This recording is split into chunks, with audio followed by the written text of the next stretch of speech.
Welcome to today's conversation, Who Gets to Be American? This is the first of two conversations on this topic. We are proud to be part of this year's Vanport Mosaic Festival organized by Vanport Mosaic. My name is Sankar Raman. I'm the founder and the board president of the Immigrant Story. We chronicle stories of immigrants to document and archive their voices in short human interest story format. Today, to kick off this conversation, our guest is Ramiza Koya. Ramiza's fiction and nonfiction has appeared in publications such as Lumina, Washington Square Review, Catamaran, and Mother Magazine. She has been a fellow at both the McDowell Colony and Blue Mountain Center. Ramiza has an MFA from Sarah Lawrence College and has lived and taught in Spain, the Czech Republic, and Morocco. Ramiza now lives here in Portland. Her debut novel, The Royal Abduls, is published by the First Avenue Press. Thanks so much, Ramiza. I'm really excited about this interview. It's a great honor to sit down and talk with you. Thank you very much. Thank you, Shankar. I'm real happy to be here as well. Very excited to have this conversation and be a part of the Vanport Mosaic Festival. Thank you. So you were born in California, and grew up early on in rural Colorado. It's just to give a context. This is the time when you don't have a lot of Indians, and let alone mixed marriages at that time, because the South Asian populations were actually coming into America at that time. So what was it like in being a child of a mixed marriage in Southern California and growing up in rural Colorado? Yeah, it was pretty complicated. I will give you that. I think, there were a couple of things going on at the time. One was that there was the celebration of the kind of melting pot idea, on Sesame Street, the idea that we would all kind of come together and maybe everyone would be mixed race. Maybe we would end up with a very different kind of culture on the horizon. And I think we saw plenty of evidence, and certainly we're headed towards that still today.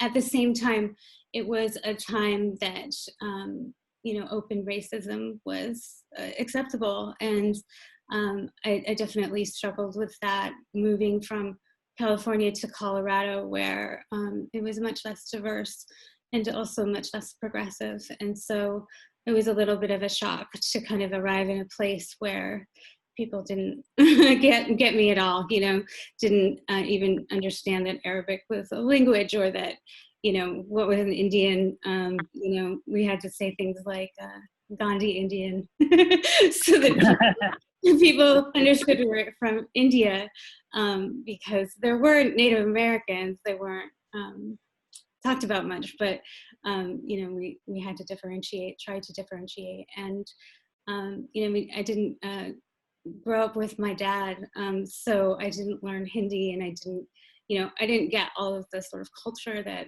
I might have hoped to have. And so that was something that I had to search out for myself later on, along with my brother. Mm-hmm. Mm-hmm. I think, your father was of Indian origin from Fiji. Yeah. Your mother is a white Caucasian, and you are living in rural, Colorado with an Indian sounding in Arabic, with an Arabic Muslim name, and which was probably quite new to that area those days. It was new. I mean, I guess even the concept of Fiji was pretty, obviously very exotic, and seemed like very far away. India in a way probably felt closer to people and more real. So throwing in the Fiji Indian migrant background also made it complicated for people to understand, and for them to sort of figure out how did you get from, your dad get from Fiji to here, and what is this whole story? And it is more complicated than a lot of immigrant stories, because we have a long history of migration in my family that goes back, it goes back many, many centuries, but from India to Fiji, a couple hundred years. And so there's a lot to take in, a lot to learn, and it's a fascinating story. And it's also interesting because it is about, the old Indian spice routes and, the Indian Ocean trade and all that kind of stuff, which I find fascinating. So learning about that was really exciting for me. And that really happened more when I was in my 20s, It took a while for me to figure out what was it that I wanted to learn. What did I need to know as a Fiji Indian, as a Muslim American Indian, and how would I get that information? How would I start to connect with people? And it worked.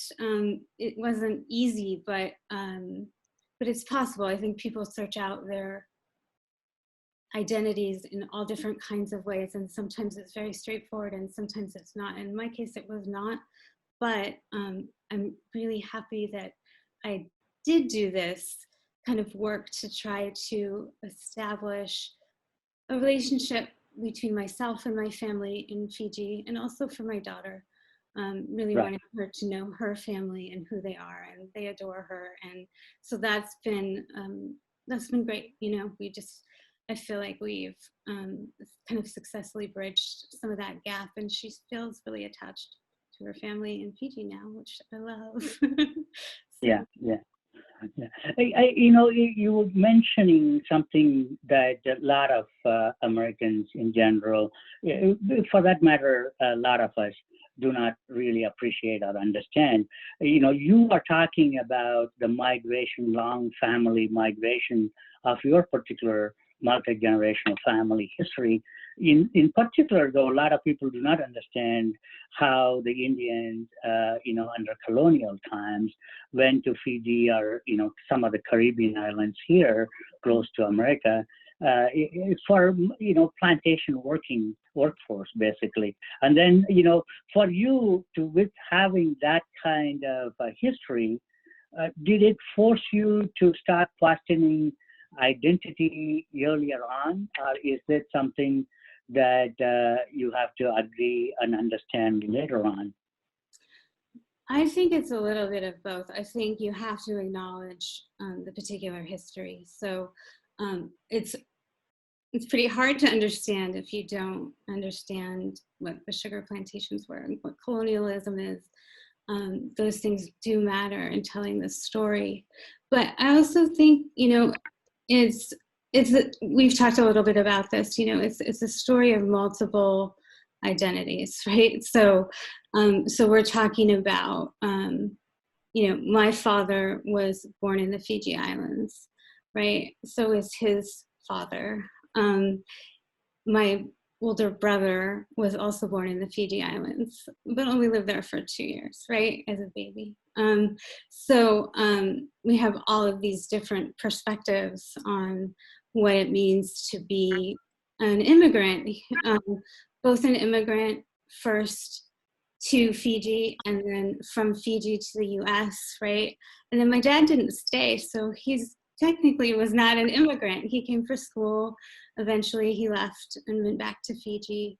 And, so it's not the total straightforward, like my family moved from India to California, or my family moved from Fiji to Colorado. Yeah, so it ends up being like all these different kinds of migration experiences that people have that can feel pretty complicated to people. But I think once you start to kind of track how this stuff goes together, it makes sense, and there's a lot of interesting stuff to learn. And I've been happy for the opportunity in my book to really talk about different phases of immigration, not just, first generation, but to look beyond that and to ask questions around that maybe challenge a little bit how we think about what it is to be an immigrant. Yeah. Let's skip forward a little bit. And you went to India after you graduating from college. You went to college in the near New York City, Sarah Lawrence eventually. Why was it important for you as a young woman at that time, right after graduation, to travel to India to seek that identity? Yeah, it was profoundly important to me. I definitely felt I needed to get to know India. I needed to have a deeper understanding that that wasn't necessarily given to me, but it was something that I wanted. And I also really felt like I wanted that connection to India that you know, that I hadn't gotten growing up. And I had been definitely, you know, on the trail of like my family in Fiji, and you know, getting to know those people and developing relationships with them. But I knew that that wasn't enough too, because they're also rooted in Indian culture. Well, it's a very hybrid culture in Fiji. It's also, you know, I mean, India is just a huge teeming place with just so many languages, so many cultures, so many ethnicities, so much to see and do. And I'm a traveler, so you know, part of that is just personality. I love to travel, and that was it. That was where I wanted to go. You know, I felt it was important for me to go, and I wanted to really see India and immerse myself. It was hard as a woman, for sure. We've talked about that a little, and I backpacking alone around India as a young woman was certainly risky. I had an amazing time. There was some, you know, there were moments of alarm. There were moments where, you know, I felt, oh gosh, you know, I'm taking too much of a risk here. But I also felt like I saw and did so many really incredible things. And it was a kind of incredible moment in India. You know, it just opened up economically a few years before. So it was under a moment of just radical change, and that was fascinating. And yeah, I adored being able to sort of travel around and witness not just the amazing sights and everything, but also to see this, you know, ancient culture kind of broach modernity a little bit. Yeah, at that moment. This was in the mid 90s. So yeah, it was pretty great. It was challenging, but really wonderful experience. Yeah. So after that, it is very interesting time in thinking about this. You came back to New York City. This is pre 9/11, you know, the end of 90s, so to speak.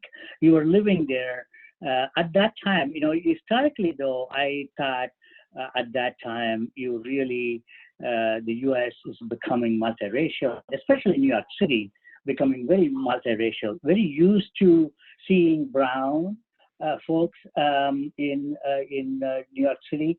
And what was it like pre-91? Were you kind of comfortable, as they say, in your own skin in New York City? Yeah, I mean, New York was a revelation for me because it was full of brown people. I mean, just literally, like, right. It was a place where I was like, oh, I feel like home here, you know? Nobody,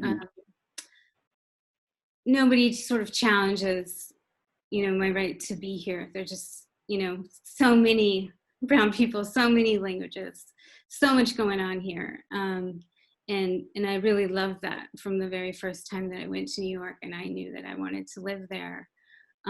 It felt, yeah, almost like anonymous, you know, like I could just walk around the streets and nobody, you know, would call out weird names to me or, you know, speak in another language. People just kind of let you be, and I really enjoyed that a lot. And so, you know, it was hard after 9/11. You know, the circumstances of the country changed. That's something that ended up really wanting to focus on in my book, was to say, hey, you know, there were repercussions here. We all knew that at the time. There was, you know, Guantanamo and extraordinary rendition, and you know, all that really kind of scary stuff. But aside from that, in the book, I did try to bring in like little smaller, what people now might call microaggressions, or kind of incidents where people realized that their lives were going to change, whether they liked it or not, and that they were going to have to adapt.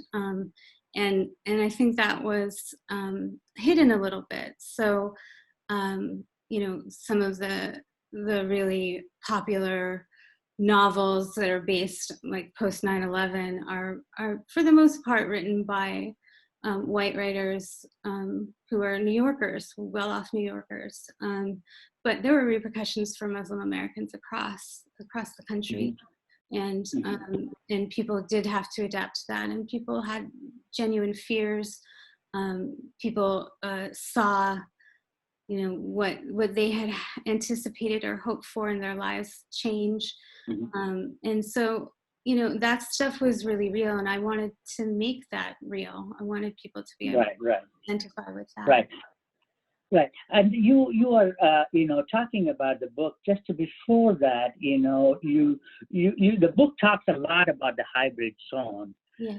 To me, when I look at that metaphor, which is beautifully done, by the way, I love that, the way it is, incorporated, and, you don't draw a lot of attention to it, but I think it talks about the America pre 9/11, which is changing, and we are all coming from somewhere. It's literally a melting pot, and then you talk about this hybrid zone in your book.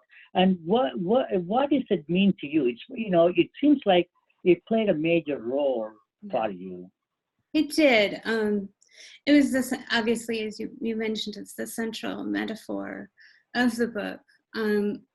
It started, actually, I went to graduate school for a couple of years in cultural anthropology, and I had a roommate, and she studied physical anthropology, meaning something more like evolutionary biology, like the main character in the book. And for her, she had read about hybrid zones, and I was my, Indian, Fijian, Muslim, whatever, hybrid self, and she was Bengali and Swedish.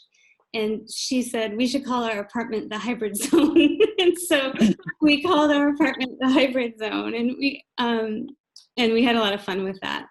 But then I was really interested in the concept, and so I read more about it. And it originally started as a short story, and it was called The Hybrid Zone. And I thought that it worked really well. But then even as I went into the later years of working on the book and thinking about what did I want it to say, I knew that this concept of hybridity, of things coming together that you wouldn't necessarily expect, of new ways of bonding with each other, I knew that all of that needed to be a part of the book. And so I really felt like that carried me through. And, two things that I would say I really focused on in my kind of second half process of writing the book was, definitely focusing on the hybrid zone, and extending that metaphor wherever I could, which turned out to be a lot of places. And then also extending the idea that there are repercussions from 9/11 that people experienced that need to be told. Right. And that is very interesting to me. And then 9/11 happens. Yeah. Can you tell me a little bit about your thoughts and what were you doing at that time, and how did your personal view changed? It changed a lot. I didn't expect to see it exactly. What can you expect? And it's sort of coronavirus, like, whoa, this incredible, crazy thing happened. I felt like as a New Yorker at the time, I felt very attached to New York, to my neighborhood, which was near this sort of central Atlantic Avenue location where there were mosques and Syrian bakeries and, you know, spice stores and all that kind of stuff. And I'd been living there for a while, and I really felt like, well, this is, you know, kind of a wonderful place for me to be located on the one hand. On the other hand, it ended up being like my phone was bugged, and there was some harassment around there. And so right away, you know, I did experience like, you know, like this might not go that well. And it was coincidentally, you know, it was 9/11 happened the first week that I was teaching. My, you know, literally taught my first class of my teaching career that week, and then we went, we stopped school for a week, and nobody could leave the island. So I was in Brooklyn. So I taught at up north in Westchester, and so it was a very dramatic, you know, like it was, here we are, I'm trying to start my career. It gets interfered with in this particular way. I was pretty shaken. It was pretty scary. You know, I wouldn't, it wasn't a neutral event. It was intense. And I felt, you know, yeah, very, very affected by it. Personally, but also for the city, and, you know, all the things that were happening around us, felt, you know, pretty, I want to say dramatic, you know, just very, it felt very serious, and it was really scary. And I definitely, as, you know, I was maybe 30, you know, I didn't feel like I didn't know how to cope with that at all. You know, that was pretty wild.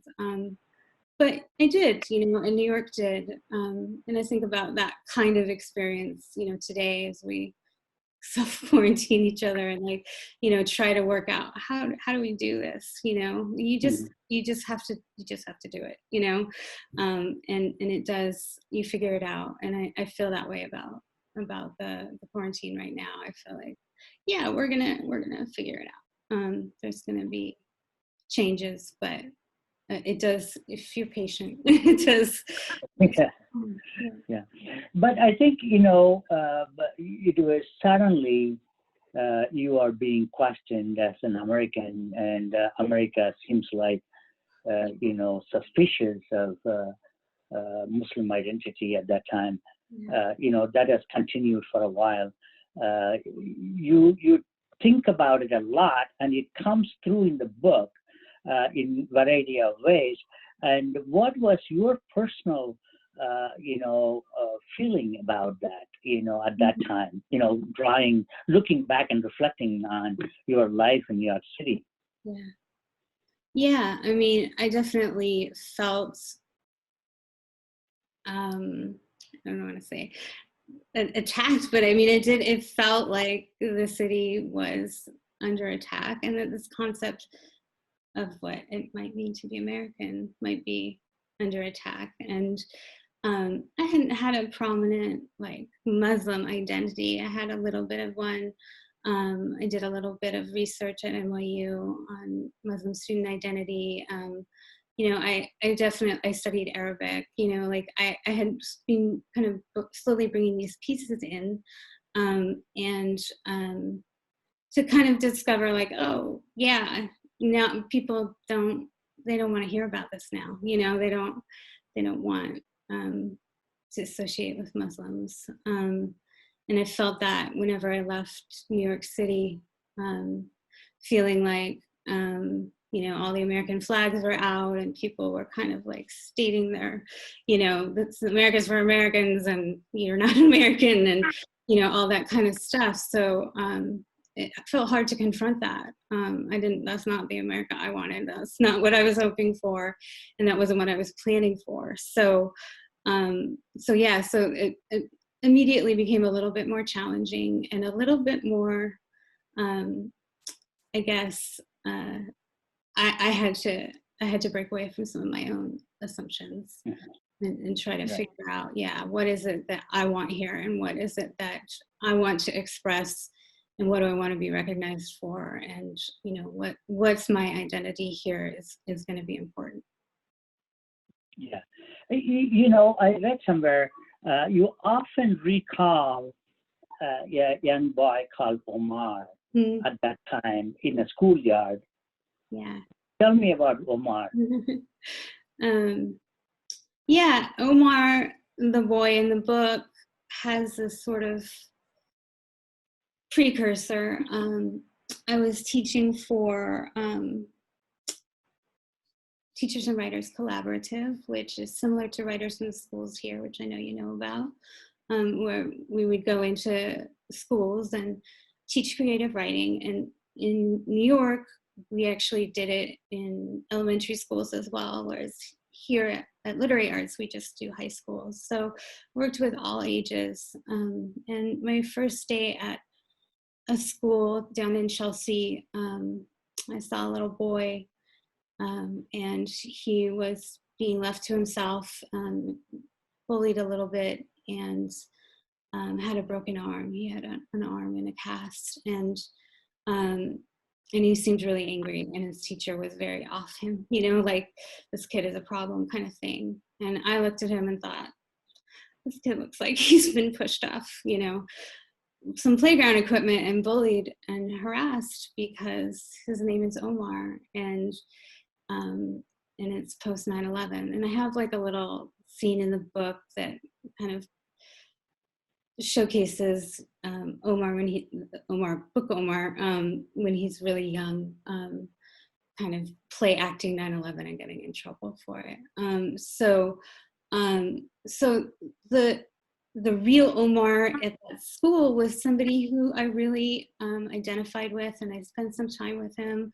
I just sat with him and wrote his name and other words in Arabic with him, and tried to connect with him and tried to show him, I appreciated him. I wanted to hear his story. What could he tell me, to give him a little bit of value. And then he just ended up kind of infiltrating the book and becoming, somebody who spoke up for himself and made himself a part of the book. And it wasn't what I was expecting exactly, but the alternating viewpoint between Amina and Omar ended up being really important. And I think his perspective is really key in the book, because he is not first generation, because he has these really difficult questions, and I don't think anyone has answers for him.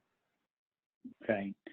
And I think it is very important to talk about that leading into the book, because, you could not get Omar, that boy, out of your mind, basically. Right. And you said, right? And it was lingering on you.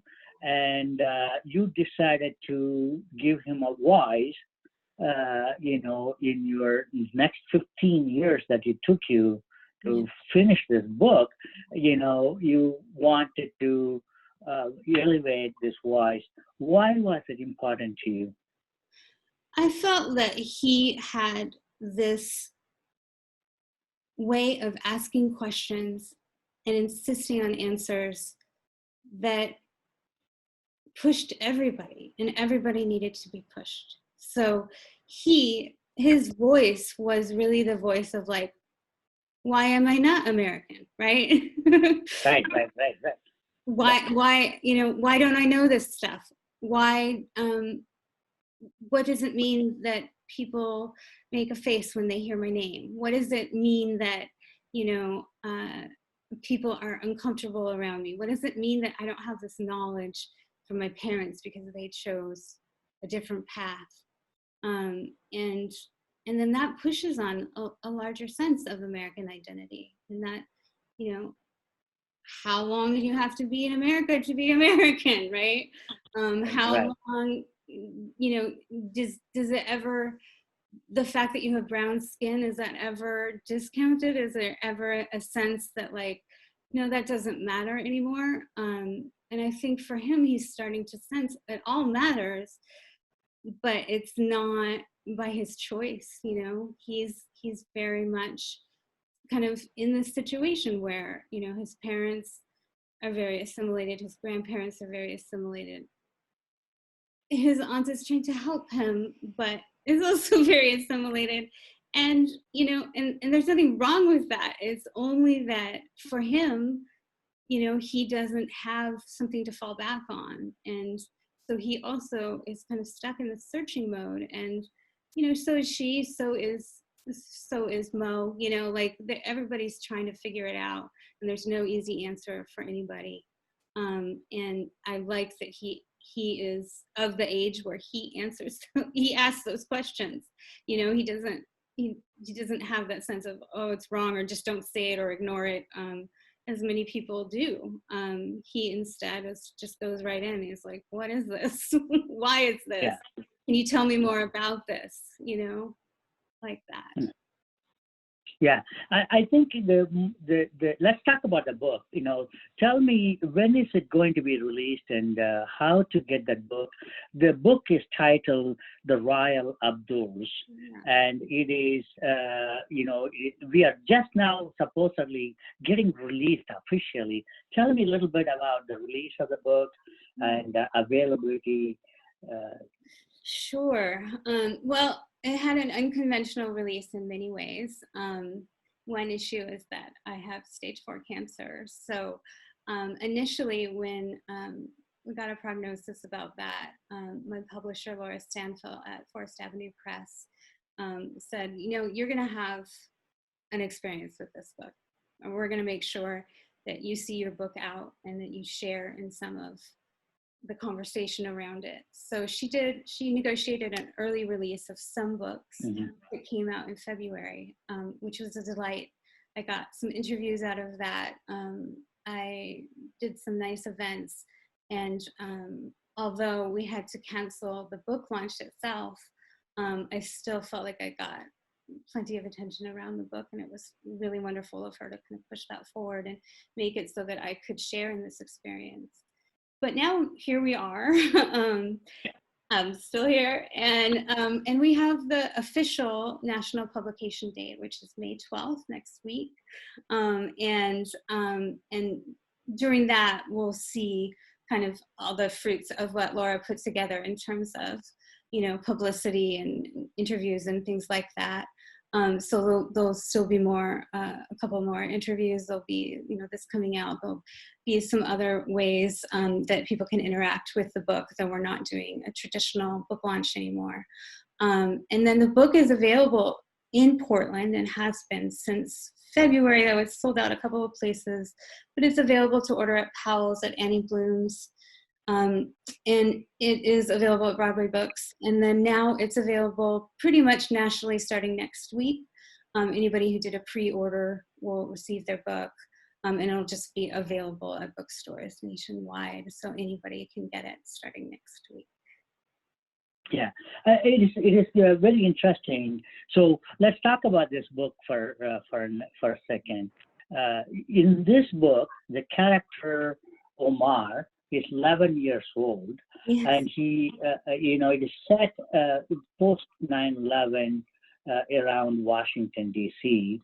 And his parents are, you know, father is an Indian, first generation. His mother Marcy was born and brought up here in Southeast America, white Caucasian, and he actually is second generation.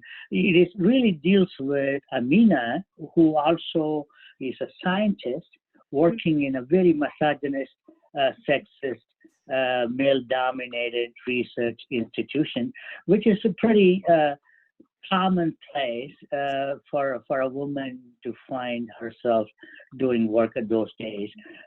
So this is a very complex characters dealing with a second generation identity issue that is very, very relevant in today's America.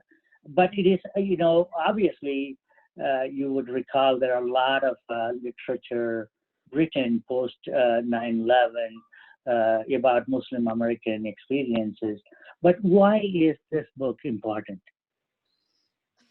Well, I think it became weirdly more important. Wasn't expecting that relevancy to come around the way that it did. It just took me a long time to write the book. I mean, what can I say? I took a break while I was having a baby, and it took me a while to come back to writing seriously. And so it was a long experience and a long process in a good way, because I think what came out of it was great. But what I didn't anticipate at all was that this issue of being Muslim in America would be so important right now, right around the time I sold the book. Obviously, Trump was there talking about his Muslim ban, and there were real things that were happening. It sort of all came back to me, that this story was still really important to be told, and that we were still missing parts of this story. And I really wanted to have that present for people. I wanted people to identify with these characters. I wanted them to feel what this weight on their lives felt like, and to feel that was really relevant right now. Is sad, but it was also gratifying, to realize, wow, I can still be talking about this, and it is still completely 100% should be part of our national conversation. And I wanted to be a part of that conversation, and I feel like the book can do that. Yeah, I'm so glad that you are doing this, though, because I think it's very important, like you mentioned, this conversation needs to happen. When you are having an 11-year-old boy growing up in America, questioning his own American identity, and he's confused, and he is still being asked questions about, where you come from. It's a common experience of most of the brown Americans, right? It is very common experience we all go through, but a lot of times people don't realize that we do go through this. So I'm glad that you are doing this, from that perspective. But I think, my thinking is, tell me about the different characters and the book setup, how the story evolves, without giving too much about the plot. I want people to read it, actually, obviously. So. In terms of the plot, I'm a very, I'm not I'm the kind of writer who sort of outlines and plots out every moment of their book. I tend to write scenes and then write in response to scenes. I let characters really lead the way. And that's what I did in this book. And we've talked about, how much they contributed their voices. I didn't lose their voices. I could not write on this book for a couple of years and come back and just slip right in and, write in Namina's voice or write in Omar's voice. And it worked every time. I never felt like it got away from me. It felt very close to it. And so that was a gift of this book. Sometimes writing is like that, and sometimes it's not. But it was in this case, I could always come back to it and write right into it, write right into the characters, and find their voices very quickly. And Omar had a very distinct voice. Amina has a very complex voice because she's an adult, but she's also, dealing with more complicated issues. Omar is kind of a joy to write because he just has so much enthusiasm for everything and dives right in. And so it's easy to follow that. You talked about misogyny and, her troubles in the lab and all that stuff. That was stuff that I was interested in. That was stuff I did encounter along my way. And I definitely wanted to write a realistic female character, somebody who did encounter these things that we all do. And it's not, I don't want it to be hidden, I wanted to be authentic about what her total experience might be like, and, how the questions that she has about, being in the lab or being a woman in science, those are, life-defining questions, and she very much wants to do her work. And if she can do that work, I think that to her is maybe the most important thing. And I think that was a challenge of the book, a challenge for readers. But to me, that was a character that I wanted to write. about that. Yeah, and I think from the book perspective, though, Omar is actually exploring such an early age. He's asking very probing questions about his identity, right? And why is that how you are exploring what it is like for a second generation kid to grow up? You are asking very serious questions to this 11-year-old boy. Yes, and I think that's what is appealing about him and what's difficult about him. I think he does he asks the questions. He wants to know in this kind of innocent way. Why does it matter to people, that I've brought this knife to school? Or why does it matter to people that I'm Muslim? Why does it matter how I fit into this cricket team? And I don't think that he is asking out of animosity. I think he's just curious and he doesn't hold back. And not everybody will do that. And I think that's his appeal. So he just asks, and, there are places in the book where he definitely, pushes on us, like, what is this? How am I supposed to relate to this? And he just asks, and nobody has the answers, but people try, they do what they can. And just, obviously he does make progress, he changes enormously. Things in his life change enormously. And, that's him, he made that. It's not easy. Nobody does what he wants them to do.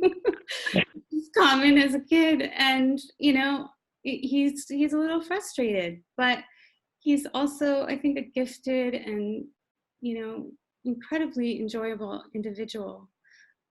Even as he gets himself into trouble, his interests, I think, are fascinating. I love the way that he kind of gulps down the world and just wants to know everything. I find that really appealing. Right. Why don't you read a passage, from the book? But before you do that, explain what is this passage, what is the leading into this passage, please? Yeah. So I'll start with, I have a little passage from the first part of the book. And in this, Amina has been tasked with taking care of Omar for a weekend, and she doesn't know what to do. She's never taken care of a kid before. And so she decides to take him to a restaurant, which is a kind of colonial style, South Indian sort of classic restaurant. And for like business lunches in Washington, D.C., but she doesn't really know where else to take him. But she thinks, oh, I'll take him out for Indian food. This is going to make him happy. So I'll just read a couple pages from this. And it just kind of shows, she's been there once before with her colleagues, but this kind of shows what it's like for the two of them, and he being there as, she being there as his guide, but not really being up to the task. So I'll just read a little bit from this section. Amina and Omar were seated at a table for two under the canopy of a Rajasthani tent. She wore a sequin tunic that her mother had given her, and Omar wore his tiger t-shirt. It was very romantic, and her nephew looked thrilled. Omar, it turned out, had been researching more than Indian royal families. Instead of Amina giving him handy tips on how to eat, the meal consisted of her saying, I don't know, in response to questions about what different Hindi words meant and where exactly places like Mahabalipuram and Maharashtra were, and how many meals you were supposed to order for a festive versus a family dish.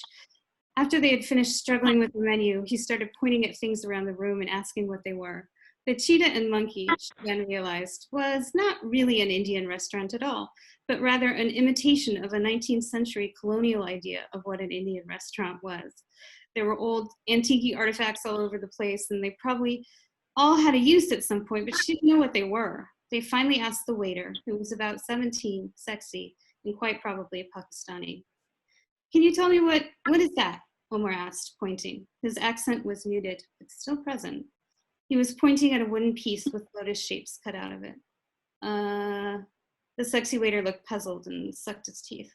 "A mold," he suggested, "for baking things?"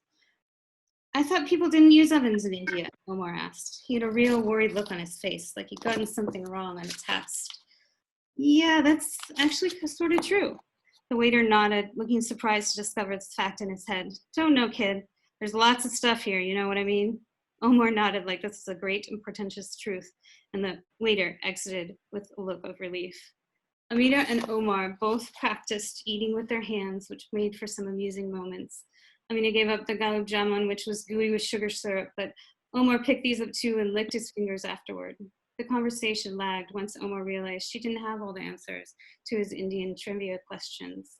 He even managed to discuss cricket with the waiter while Amina paid the bill, but the waiters didn't seem to know much more about the game than Amina did. Back at the apartment, Omar was quiet. He spent a lot of time looking around at her things, which were few and vaguely ethnic in origin, relics and gifts culled from her time in graduate school, alongside the decorative items that her mother insisted on periodically giving her in hopes that she would develop an interest in interior design. She hadn't. She had lived with Matt in California when she wasn't at the field site in his attic apartment close to the university. Most of their accumulated possessions had stayed with him. She still had a couple of unpacked boxes, but mostly, left on her own, she tended toward a minimalist ethos. She didn't have much that was really Indian, and that seemed to be a letdown because Omar asked again if she had been to India. She said yes, but it was a long time ago, and he sat down to watch TV again in something like defeat.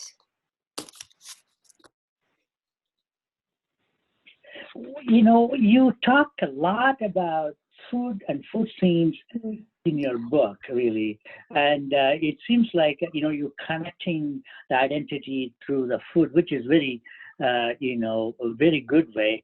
Tell me about it. I love food. I'm a bit of a foodie. I love to cook. I love to eat, and learning how to cook Indian food was very fundamental for me, and becoming good at, in particular, South Indian cooking styles really helped me develop a sense of identity because I love that particular kind of food and I love to cook that kind of food. So a lot of what Omar and Amina process together is through food. That just became a natural way for me to write about, things that I knew and for them to explore together, like to cook together. Right. And it is also kind of interesting to note that both Amina is Omar's aunt. It is about that relationship is being, a lot of times you go through into details of that book.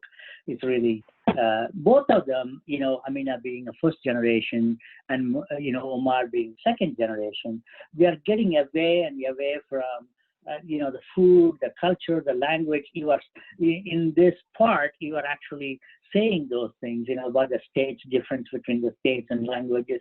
They are getting away from the back from the older country. Yeah. Right. And it is really nice way of describing. They are really as American as any other folks would be. They are a little bit familiar with the food, but not quite. Yeah, they don't have any expert knowledge that's been passed down to them, and that is a repercussion, right, of Omar's grandparents who came in very assimilated, and that was much more common at the time. I think that, especially 70s and 80s, people that came over as immigrants definitely did not want to come across as Muslim Americans. They wanted to be Americans, and in the case of the father, to be a scholar and a scholar of English literature, and that was colonialism, right? That was the Indian educational system, and And that's the way that he lived and what he wanted. And he did not pass on a whole lot of Indian things to his kids or to his grandson, because he saw his life as being about being a particular kind of scholar. And that scholar was not a scholar of Indian literature, it was a scholar of English literature. Right. Right. And what I think we have time for reading one more passage. Why don't we read one more passage? Okay. Why don't I read something a little bit different? This is just a short excerpt about. It's kind of a flashback. Omar is spending a day with his dad, and during this time, his dad has promised him a number of times that he's going to take him to the Air and Space Museum, and hasn't done it. But at last, this is towards the end of the book, and I like this passage. It's short, but it just shows some effect that Mo has felt post 9/11. He hasn't talked about, and it's the kind of thing that I think happened to a lot of people, and they didn't talk about it. But just an example of what it's like to have your life just subtly changed. So one weekend when Omar's father had been living in his awful apartment, he'd taken Omar at last to the Air and Space Museum. Mo surprised Omar by talking with great expertise about all the planes, about their model types and features and capabilities. How do you know all this? Omar asked, a little annoyed at the stream of information coming from his usually quiet father. I trained to be a pilot, or I started the training, Mo amended. I took some lessons. Omar found this amazing. You did? It was a lifelong dream of mine to be a pilot, not a commercial pilot, but private jets, that kind of thing. So why didn't you? It was still confounding to Omar. The grown-ups seemed so rarely to do the things they said they wanted to do. His dad paused. I took lessons off and on for years, but I didn't have much free time after you were born, and then it became impossible. Impossible why? Omar insisted.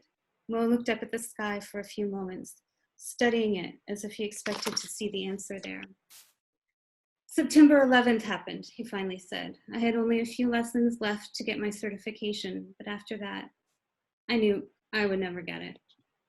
Omar felt sick. Because of your name?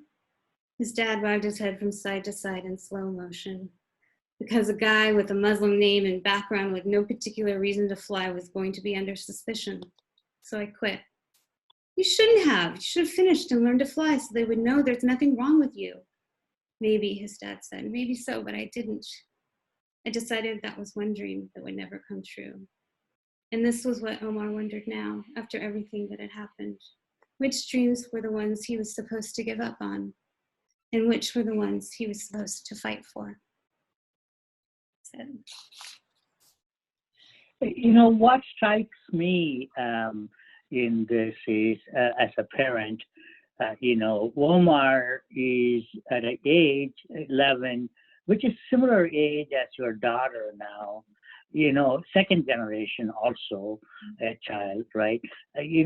Growing up in, seemingly becoming hostile, especially to names, which is sounding like Muslim names. How do you protect a child growing up in a very hostile situation? I wish I had the answer to that. We've talked a little bit with my daughter. You mentioned I didn't have a kid when I started the book. And that was actually one of the things that I wanted to explore was, a woman who didn't want to have kids. I guess you could say by the end of the first part, she kind of does have a kid. She sort of started to inherit Omar. And then, surprise, surprise, after all this time, when I sold the book, Ophelia was about the same age as Omar, which I didn't see coming at all.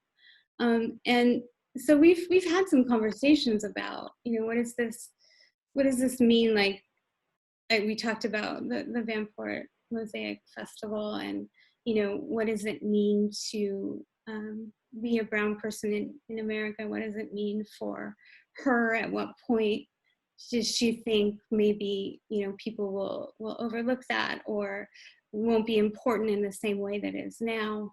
But she feels it, she definitely feels like we're in this particular time.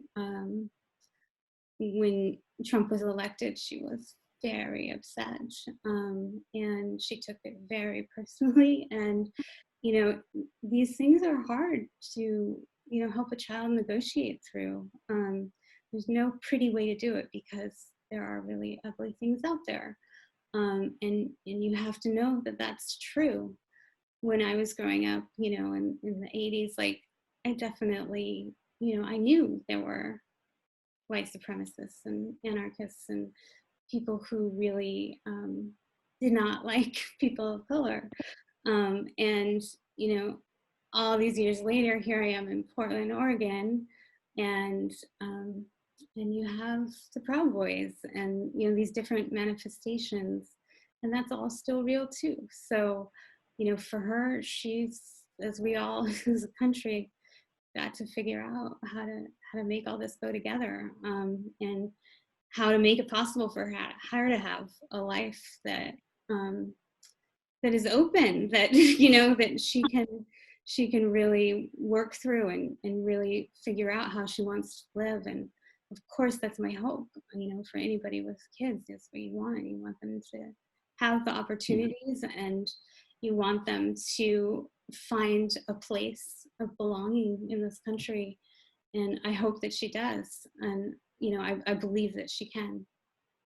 And I think I wrote about it a little bit at the end of the book, when it's just an incidental scene, but Barack Obama is elected president, and that is treated as I felt it at that moment, which was as a very astonishing development in America, and it gave me a lot of hope.